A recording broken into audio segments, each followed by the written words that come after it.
Hello दोस्तों, नमस्कार। SM किसी चैनल में मैं आप सभी लोगों का दिल से बहुत बहुत स्वागत करता हूं। दोस्तों, कल से बाज़ार वापस यहाँ पे शुरू हो रहा है और लगातार हम लोग को 5 दिन वापस बाज़ार बिना रुकावट के हम लोग को चलते हुए देखने को मिलने वाला है। एंड इससे पहले भी मैं आप लोगों को बता चुका हूँ कि बाज़ार अभी हर हम लोगों को जो हफ्ता रहेगा 5 दिन कंप्लीटली चलते हुए देखने को मिलेगा, क्योंकि जो छुट्टी आने वाली है वो डायरेक्टली हम लोग को 2 अक्टूबर के दिन देखने को मिलने वाली है। सो ये चीज़ आप सभी लोगों को यहाँ पे पता है। तो चलिए दोस्तों, कल के दिन से बाज़ार में कौन कौन सी इंपॉर्टेंट खबरें रहेंगी, कौन सी ऐसी न्यूज़ रहेंगी जिसके चलते बाजार में हम लोग को ज़बरदस्त वॉलेटिलिटी भी देखने को मिल सकती है, उसी से रिलेटेड बात हम लोग इस वीडियो में करने वाले हैं। तो चलिए दोस्तों, इस वीडियो को स्टार्ट करते बट उससे पहले ज़रूर कहना चाहूँगा, एसएम किसी इस चैनल में फर्स्ट टाइम विजिट किया है तो सब्सक्राइब करके रख लेना, साथ में बेल आइकन को भी प्रेस करके रख लेना, तो ऐसी इंटरेस्टिंग वीडियो आप लोगों को देखने के लिए मिल जाएंगे। अगर आप चाहो तो फ्री स्टॉक मार्केट क्लासेस इस चैनल को भी फॉलो कर सकते हो, लिंक नीचे डिस्क्रिप्शन बॉक्स में दे दी है। सो दोस्तों, अभी हम लोग आ चुके हैं बिल्कुल हमारे नॉर्मल स्क्रीन के ऊपर। एंड सबसे पहले अगर शुरुआत रहेगी तो फ्राइडे के दिन जो बाजार में हुआ था उसको हम लोग नहीं भूल सकते, क्योंकि निफ्टी बहुत अच्छी तरीके से परफॉर्मेंस दे रहा था। एंड सडनली हम लोग को 1% से ज़्यादा की गिरावट देखने को मिली थी, लगभग 122 पॉइंट की गिरावट थी। एंड गिरावट होना कोई बड़ी बात नहीं है, ये तो बाजार में चलते रहते हैं, इससे भी बड़ी बड़ी गिरावट हो जाएंगी। बट जिस वे में बाजार ने सडनली यहाँ पे ज़ोरदार गिरावट दिखी थी, आप लोग यहाँ पे देख सकते हो, बहुत ही तेज़ गिरावट देखने को हम लोगों को मिली थी। तो उसी के चलते यहाँ पे हम लोगों को जो रीज़न्स है उन्हीं को वापस एक बार ज़रूर रिव्यू करना चाहिए। तो सबसे पहले अगर फोकस रहेगा तो ऑब्वियसली हम लोग इंटरनेशनल न्यूज़ के ऊपर ही रखेंगे, क्योंकि इन्हीं के चलते हम लोगों को बाज़ार में गिरावट देखने को मिली थी। सो दोस्तों, आप सभी लोगों को पता है कि अमेरिकन बाजार में जो सेकंड स्टिमुलस पैकेज, जो कि एक बहुत बड़ा होने वाला है राहत पैकेज, इकोनॉमी को वापस बूस्ट देने की कोशिश की जाने वाली है, वहाँ पे आप सभी लोगों को पता है एक पॉलिटिकल वे सामने आ चुका है, जिसके बदौलत ये स्टिमुलस पैकेज और डिले होते हमें हम लोगों को देखने को मिल रहा है। क्योंकि इसका एग्जैक्टली डेट कब रहेगा, अनसर्टेनिटी यहाँ पे क्रिएट हो चुके हैं। जैसे मैंने लास्ट वीडियो में भी कहा था कि बाजार को अनसर्टेनिटी कभी भी पसंद नहीं आती, वो हमेशा इसको नेगेटिव वे में बाजार को नीचे लेके जाता है। तो सेकंड स्टिमुलस पैकेज से अगर हम लोग बात करें अमेरिकन बाजार में, तो फिलहाल का जो अपडेट है आप सभी लोगों को यहाँ पे मैं बताना चाहूँगा कि सबसे इंपॉर्टेंट बात जो रहेगी कि यहाँ पे जो डायरेक्ट लोगों के जो अकाउंट में पैसा डाला जाए, इसके लिए यहाँ पे कोशिश की जाने वाली है। एंड जो स्मॉल बिजनेसेस है उनको यहाँ पे लोन फैसिलिटी प्रोवाइड करके उनके बिजनेस को आगे ग्रो करने की कोशिश यहाँ पे की जा सकती है, जो कि एक सेकंड स्टिमुलस पैकेज का मेन एजेंडा यहाँ पे हो सकता है। तो इससे रिलेटेड यहाँ पे बात सामने आ रही है, डोनाल्ड ट्रंप इस सेकंड स्टिमुलस पैकेज को लेकर बहुत ज़्यादा पॉजिटिव है, ये भी हम लोग को यहाँ पे देखने को मिला था। एंड आप सभी लोगों को पता है ये स्टिमुलस पैकेज सेकंड का, इसके बाद भी थर्ड फोर्थ भी आ सकता है, क्योंकि इलेक्शन का टाइम है। आप सभी लोगों को पता है बाजार को खुश रखना इलेक्शन के दौरान बहुत ज़्यादा इंपॉर्टेंट रहता है, वरना यहाँ पे बहुत ज़्यादा प्रॉब्लम हो सकती है। हालांकि वॉरेन बफेट जी ने खुद कहा था कि ऐसे स्टिमुलस पैकेज लाना ये घातक साबित हो सकता है, क्योंकि इसमें आर्टिफिशियल रैली क्रिएट हो जाती है। हालांकि आगे क्या हो जाएगा ये तो उनके डिसीजन के ऊपर ही निर्भर करता है। एंड इसीलिए आप लोगों ने ये स्टिमुलस पैकेज की जो न्यूज़ रहती है उनको बार बार ट्रैक करना इंपॉर्टेंट है। एंड अगर कल के दिन की मार्केट की बात करें तो आप लोगों को मैं हमेशा बताता हूँ, जो लोग यहाँ पे ट्रेडिंग करते हैं, डेली बेसिस के ऊपर कोई भी कामकाज करते हैं, उन्होंने हमेशा जो यूएस का जो डो जोन्स का जो फ्यूचर रहता है उसका भी इंडेक्स साइड में ओपन करके रखना चाहिए, क्योंकि वहाँ पे अगर कोई प्रेशर क्रिएट होता है सो अल्टीमेटली हमारे मार्केट में भी प्रेशर आप लोगों को देखने को मिल जाएगा। तो ये थी सबसे पहली इंपॉर्टेंट बात, क्योंकि जिसके बदौलत बाजार यहाँ पे गिरा था। उसके बाद अगर हम लोग बात करें तो आप लोग यहाँ पे देख सकते हैं यूएस ट्रेड वॉर से रिलेटेड वापस, यूएस चाइना की जो ट्रेड वॉर थी इससे रिलेटेड वापस हम लोग को बातें यहाँ पे देखने को मिल रही है। क्योंकि आप सभी लोगों को पता है यूएस एंड चाइना के बीच ट्रेड वॉर, मतलब मैं पहले की बात कर रहा हूँ, अच्छा खासा शुरू हुआ था, बाद में दोनों कंट्रीज़ को नुकसान होना शुरू हुआ था। तो उन्होंने फेज़ 1 में एंट्री की थी कि एक दूसरे के नुकसान यहाँ पे नहीं करवाएंगे। बट फेज़ 1 के बाद जो नेक्स्ट चरण था, जो कि हम लोगों को अभी सैटरडे के दिन देखने को मिलने वाला था, वो पोस्टपोन हो चुका है दोस्तों। एंड सिर्फ पोस्टपोन नहीं है, बट उसके बाद ये कब होगा इसके ऊपर बड़ा क्वेश्चन मार्क आ चुका है। मतलब कोई क्लैरिटी नहीं है यहाँ पे, सिर्फ इतना बोल दिया कि ये जो मीटिंग होने वाली थी फेज़ 1 से रिलेटेड जो चीज़ों को रिव्यू करने के लिए यहाँ पे बातें की जा रही थी ट्रेड डील से रिलेटेड, वो यहाँ पे कैंसिल कर दी गई है। एंड ये पोस्टपोन होगा, सिर्फ ऐसा इतना बोल दिया है। अभी कब होगा, 1 दिन बाद, 2 दिन बाद, 10 दिन बाद, कोई इसके ऊपर अभी तक अपडेट नहीं आया है। तो ये बाजार के लिए एक वापस अनसर्टिनिटी वाला मामला यहाँ पे छोड़ दिया है। एंड ये कोई छोटी मोटी बात नहीं है, यूएस चाइना के डील से रिलेटेड, ट्रेड डील से रिलेटेड बातें, जिसके रिलेटेड बाजार यहाँ पे नेगेटिव रिएक्ट भी कर सकता है। अगर हम लोग बात करें किसी पर्टिकुलर सेक्टर के ऊपर, तो आप सभी लोग पता है मेटल सेक्टर इस ऐसे अनसर्टिनिटी वाले, या फिर आप कह सकते हैं यूएस चाइना की कभी भी अनबन हो जाती है या फिर वो बढ़ जाती है, या फिर वो दोनों कंट्रीज ट्रेड वॉर की ओर बढ़ जाते हैं, तो मेटल सेक्टर्स में हम लोगों को प्रेशर देखने के लिए हर वक्त मिलता है। क्योंकि आप सभी लोगों को पता है ये सारी चीज़ें हम लोग को वही से कनेक्ट होती हुई देखने को मिलती है। सो दोस्तों, अभी आप लोगों को पता है कि 2 बड़ी मीटिंग्स हुई थी। एक अगर हम लोग बात करें एफओएमसी की मीटिंग हुई थी, तो उनके मिनट्स यहाँ पे हम लोग को रिलीज़ होते हुए देखने को मिलने वाले। तो सिमिलर वे हमारे जो एमपीसी की भी मीटिंग हुई थी 4 5 और 6 अगस्त के दिन, तो उसका भी मिनट्स हम लोग को यहाँ पे देखने को मिलने वाला है, जो कि हम लोग को 20 अगस्त के दिन यहाँ पे रिलीज़ होते हुए देखने को मिल सकता है। सो इसके ऊपर भी फोकस बाजार का यहाँ पे रहने वाला है इस हफ्ते की। ये भी एक बहुत ही इंपॉर्टेंट न्यूज़ ज़रूर है। उसके बाद अगर हम लोग यहाँ पे बात करें तो दोस्तों कोरोना वायरस से रिलेटेड है, एंड यहाँ पे आप लोग देख सकते हैं कोरोना वैक्सीन से रिलेटेड पहले रूस और अब चीन ने अप्रूव हुआ कोरोना का टीका। यहाँ पे एक न्यूज़ सामने आ रही है, मतलब आप सभी लोगों को पता है कि अप्रूवल लगता है ऑफिशियली, जो उनके हेल्थ के जितने भी जो क्राइटेरिया रहते हैं वो फुलफिल होने पड़ते हैं। तो रूस ने तो ये कारनामा कर लिया एज़ पर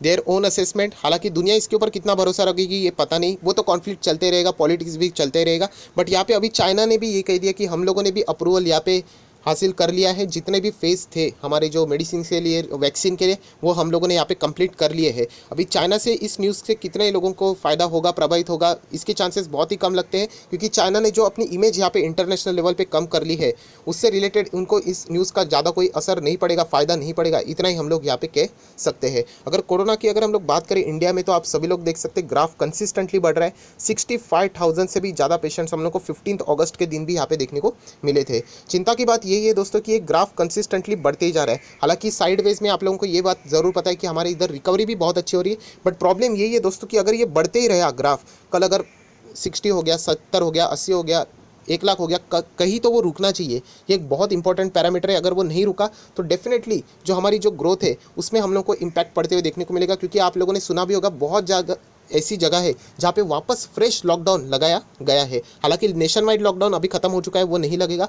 हर एक सिटी वाइज, स्टेट वाइड वहाँ पे उनके सरकार को पावर दिया है, सिचुएशन के हिसाब से वो यहाँ पे ऐसा एक्शन लेते हैं। सो जब तक ये ऐसे पेशेंट्स यहाँ पे बढ़ते रहेंगे, डेफिनेटली ये लॉकडाउन की प्रक्रिया यहाँ पे हम लोग को बार बार देखने को मिल सकती है। उसके बाद अगर हम लोग यहाँ पे बात करें तो आप लोगों को पता है कि प्रधानमंत्री जी ने जो हम लोगों को कल 15 अगस्त के दिन लाल किले से जो भाषण दिया था, उन्होंने कहा था कि 3 कोरोना वैक्सीन ऐसी है इंडिया जो कि एक डिफरेंट टेस्टिंग स्टेजेस में यहाँ पे अभी फ़िलहाल काम कर रही है, जो कि कुछ ही दिनों में, आने वाले समय में आप लोगों को यहाँ पे उससे रिलेटेड भी न्यूज़ देखने को और सुनने को मिल सकती है। सो इससे रिलेटेड भी बाज़ार हमेशा न्यूज़ को ट्रैक करते रहेगा कि जो ये बातें कही गई थी तो इसका प्रोग्रेस रिपोर्ट कहाँ तक यहाँ पे आ चुका है। सो बहुत ही इंपॉर्टेंट बात है। एंड जैसे मैंने बात की प्रधानमंत्री की, तो उन्होंने कल जितनी भी बातें यहाँ पे बताई है, बहुत सारी चीज़ें इंफ्रास्ट्रक्चर से रिलेटेड, इंफॉर्मेशन टेक्नोलॉजी से रिलेटेड, इन सारी बातों का इम्पैक्ट कल के दिन बाजार के ऊपर कैसे रहेगा वो भी हम लोग को यहाँ पे ज़रूर देखना पड़ने वाला है। उसी के साथ साथ अगर हम लोग यहाँ पे बात करें, आप सभी लोगों को पता है Q1 का सिलसिला अभी तक यहाँ पे चला है, एंड बहुत इंपॉर्टेंट कंपनीज के रिजल्ट वापस हम लोग को यहाँ पे देखने को मिलने वाले हैं। सबसे इंटरेस्टिंग रहेंगे तो हिंदुस्तान एरोनॉटिकल्स लिमिटेड, जो कि एक डिफेंस से जुड़ी हुई कंपनी है, इनका परफॉर्मेंस बहुत ही अच्छा हम लोग को देखने को मिला है। उसी के साथ साथ जी एंटरटेनमेंट, आप सभी लोगों को पता है, एक ऐसा निफ्टी 50 वाला स्टॉक जो मेरे पर्सनल ओपिनियन से मुझे वो बिल्कुल अच्छा नहीं लगता। जिस पैरामीटर से वो कंपनी जाती है वो निफ्टी 50 में फिलहाल डिजर्व नहीं करती, ऐसा मुझे लगता है। मुझे पता है मैं गलत जा सकता हूँ, बट जो पैरामीटर्स हम लोग यहाँ पे देखते हैं, चार्ट पैटर्न अच्छा नहीं है, प्रमोटर खुद एग्जिट हो रहे हैं, जितने प्रमोटर अभी भी बचे उन्होंने भी मैक्सिमम 90% से ज़्यादा अपने शेयर्स गिरवी रखे। सो ऐसी कंपनी के रिजल्ट यहाँ पे आने वाले हैं। अगर जी के रिजल्ट इस वक्त खराब अगर आ जाते हैं तो शायद से ये कंपनी दिक्कतों में आ सकती है, क्योंकि लास्ट टाइम भी खराब आए थे, बट इनके जो सीनियर ऑफिसर्स थे जो कि हम लोग को बोर्ड ऑफ डायरेक्टर्स में देखने को मिलते, तो उन्होंने कहा था कि आगे आने वाले फ्यूचर्स के रिजल्ट यहाँ पे अच्छे आ सकते हैं। सो अगर ऐसा हो जाता है तो डेफिनेटली कंपनी यहाँ पे बहुत ज़्यादा टूट चुकी है, तो यहाँ पे हम लोग को एक बड़ी जंप भी देखने को मिल सकती है। हालांकि हमारे 7 पैरामीटर्स में ये कंपनी फुलफिल नहीं करती है, तो ऐसे कंपनी से तो मैं हमेशा दूर रहने की आप लोगों को सलाह देना चाहूँगा। उसके बाद दोस्तों हम लोग यहाँ पे बात करने वाले फॉरेक्स। यस दोस्तों, यहाँ पे जो हमारा जो फॉरेक्स का जो रिजर्व्स है उसके भी आंकड़े हम लोग को 20 अगस्त के दिन हम लोग को यहाँ पे देखने को मिलने वाला है। हालांकि इसके पहले जितने भी नंबर्स यहाँ पे पेश किए गए हैं हमारे फॉरेन एक्सचेंज से रिलेटेड जो रिजर्व्स के, वो हम लोग को बढ़ते हुए देखने को मिले, जो कि एक बहुत ही अच्छी बात है। सो इस वक्त के रिजर्व्स के जो आंकड़े रहेंगे वो कैसे रहेंगे, ये हम लोग को 20 तारीख को देखने को मिलने वाला है। तो ये भी इस हफ्ते का एक बहुत बड़ा इवेंट ज़रूर रहने वाला है दोस्तों। उसके बाद अगर हम लोग बात करें कुछ कमोडिटीज़ की, तो यहाँ पे आप सभी लोगों को पता है गोल्ड अभी एक बहुत ही इंपॉर्टेंट पैरामीटर बन चुका है। आप सभी लोगों को पता है वॉरेन बफे जी ने भी यहाँ पे गोल्ड में इंटरेस्ट दिखाया है, तो एक बहुत बड़ा संकेत बाजार को यहाँ पे मिल रहा है, क्योंकि वॉरेन बफे जी एक बहुत बड़े निवेशक है, एंड उनके जो कुछ डिसीजंस होते हैं उनके ऊपर बहुत सारे जो बड़े एक्सपर्ट लोग भी होते हैं वो बहुत ही बारीकी से नज़र रखे हुए रहते हैं। सो गोल्ड यहाँ पे कंसिस्टेंटली बढ़ रहा है। हालांकि बीच में हम लोग को एक अच्छी गिरावट यहाँ पे देखने को मिली, जो कि हम लोग यहाँ पे देख सकते हैं। अभी इतनी तेज़ ही रफ्तार होने के बाद तो थोड़ा तो सांस वो ज़रूर लेगा, कभी ना कभी तो गिरेगा।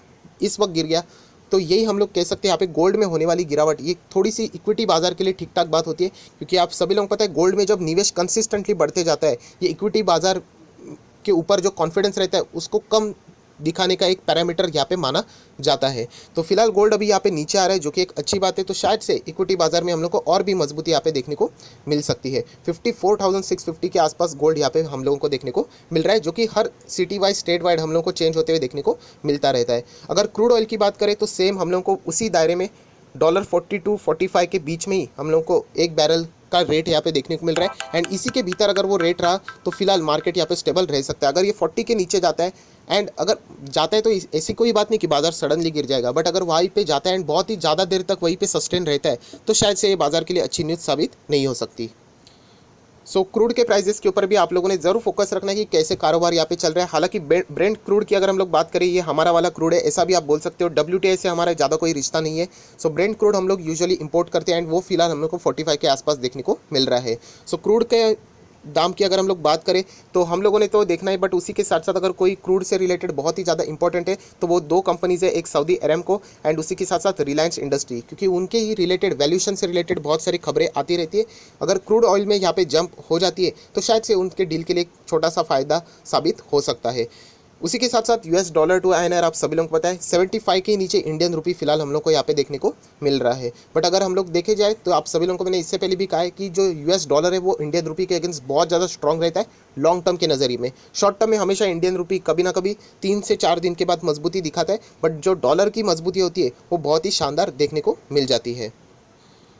दोस्तों उसी के साथ साथ अगर कोई आखिरी न्यूज़ है तो आप सभी लोगों को पता है वोडाफोन आइडिया, जिसका हम लोगों को जो उनका जो AGR ड्यूज से रिलेटेड जो मामला है वो हम लोग को फ्राइडे के दिन देखने को मिलने वाला था, बट सुप्रीम कोर्ट ने वो जो मैटर था वो एडजॉर्न करके मंडे के दिन यहाँ पे अगली तारीख दी थी। तो कल के दिन ही मतलब हम लोग यहाँ पे कह सकते हैं 17 तारीख के दिन हम लोगों को यहाँ पे बहुत कुछ इंपॉर्टेंट यहाँ पे AGR ड्यूज से रिलेटेड मामला देखने को मिलने वाला है। सो वोडाफोन आइडिया के लिए कल का दिन बहुत ज़्यादा इंपॉर्टेंट रहने वाला है। तो इसीलिए आप लोगों ने AGR ड्यूज से रिलेटेड यहाँ पे क्या न्यूज़ आती है उसके ऊपर भी आप लोगों ने ज़रूर फोकस रखना चाहिए। सो दोस्तों आप लोग देख सकते हैं बहुत सारे अलग अलग न्यूज़ हम लोगों ने यहाँ पे देख ली, जिसके बदौलत इस हफ्ते में हम लोग को बाजार में बहुत ज़्यादा हलचलें भी देखने को मिलने वाली है। यूजुअली अगर हम लोग बात करें तो इंटरनेशनल लेवल से जो बाजार में ऊपर प्रेशर है वो यहाँ पे हावी होने के चांसेस हम लोग को ज़्यादा देखने को मिल रहे हैं। हालांकि ये बात रिवर्स भी हो सकती है, क्योंकि ये खबरों के अनुसार ये सारी बातें चलती है। अगर US मार्केट में स्टिमुलस पैकेज से रिलेटेड पॉजिटिव न्यूज़ आ जाती है तो US मार्केट में तेज़ी आ जाएगी एंड वही तेज़ी हमारी मार्केट में भी कंटिन्यू हो सकती है। अगर वैक्सीन से रिलेटेड कोई अच्छी न्यूज़ आ जाती है तो वो भी हमारे मार्केट को ऊपर लेके जा सकती है। सो इन सारे खबर्स के ऊपर आप लोगों ने यहाँ पे स्टडी कर लेना चाहिए एंड इनका रिएक्शन बाजार के ऊपर कैसा रहेगा इससे रिलेटेड भी आप लोगों ने डीप एनालिसिस करनी चाहिए। सो that's it, thank you very much दोस्तों। अगर आपको वीडियो अच्छा लगे तो जरूर लाइक कर देना, दोस्तों के साथ शेयर कर देना, तो उनको भी ये सारी बातें पता चल जाएगी। So that's it, thank you very much दोस्तों। We will be meeting on next video. तब तक के लिए बाय बाय।